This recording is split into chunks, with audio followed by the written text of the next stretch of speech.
Hello friends, பூங்காற்று திரும்புமா upcoming எபிசோடுக்காக செம இன்ட்ரெஸ்டிங்கான promo ஒன்று ரிலீஸ் பண்ணியிருக்காங்க. ப்ரொமோட தேதி 16 to 18 ஜூலைன்னு போட்டிருக்காங்க. ப்ரொமோவில் என்ன காட்டியிருக்காங்கன்னா, இப்போ ஆனந்தியும் குணவதியும் கோயிலுக்கு போகிறாங்கன்னு இன்றைக்கான எபிசோட் லாஸ்ட்டில் காட்டினாங்க இல்லையா? அங்கே போய் பார்த்தோம் அப்படின்னா புதுசாக ஆரம்பிக்கிற அந்த பிஸ்னஸுக்கு என்ன அந்த அவங்களோட பிஸ்னஸுக்கு பேர் வைக்கலாம் அப்படிங்கிற மாதிரி சீட்டெல்லாம் எழுதி போடுறாங்க. அந்த நேரத்தில் குமரனும் அங்கே வந்திருக்காரு. இப்போ குமரனை சீட் எடுத்து கொடுக்க சொல்கிறாங்க. அவர் சீட் எடுத்து கொடுக்குறாரு. அந்த சீட்டில் பார்த்தோம்னா பூங்காற்று பட்டு மற்றும் தறி அப்படிங்கிற போட்டுட்டு டெக்ஸ்டைல்ஸ் அப்படின்னு போட்டிருக்கு.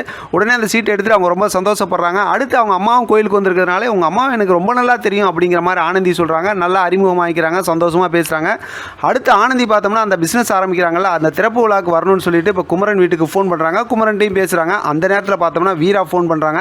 10 மணிக்கு நான் பேசிக்கிட்டு இருக்கேன். இந்த நேரத்தில் செகண்ட் லைன் போது யாருக்கிட்ட பேசிக்கிட்டு இருக்கா அப்படின்னு சொல்லிட்டு மறுபடியும் ஃபோன் அடித்து எடுன்னு சொல்லிட்டு எடுக்க வச்சு கடைசியில் பார்த்தோம்னா ஆனந்தி கிட்ட பேசும்போதே இவங்களோட எந்த புருஷங்கிட்ட பேசிக்கிட்டு இருந்தா அப்படிங்கிற மாதிரி தான் வீரா ஸ்டார்ட் பண்ணுறாங்க. அதுக்கு ஆனந்தி நல்லா வெறுப்பேற்றுற மாதிரி எனக்கு ரொம்ப மனசுக்கு பிடிச்ச புருஷங்கிட்ட பேசிக்கிட்டு இருந்தேன் அப்படின்னு சொல்கிறாங்க. வழக்கம் போல் சைக்கோ வீரா என்ன பண்ணுவாங்க, கீழே உளுந்து கதறாங்க.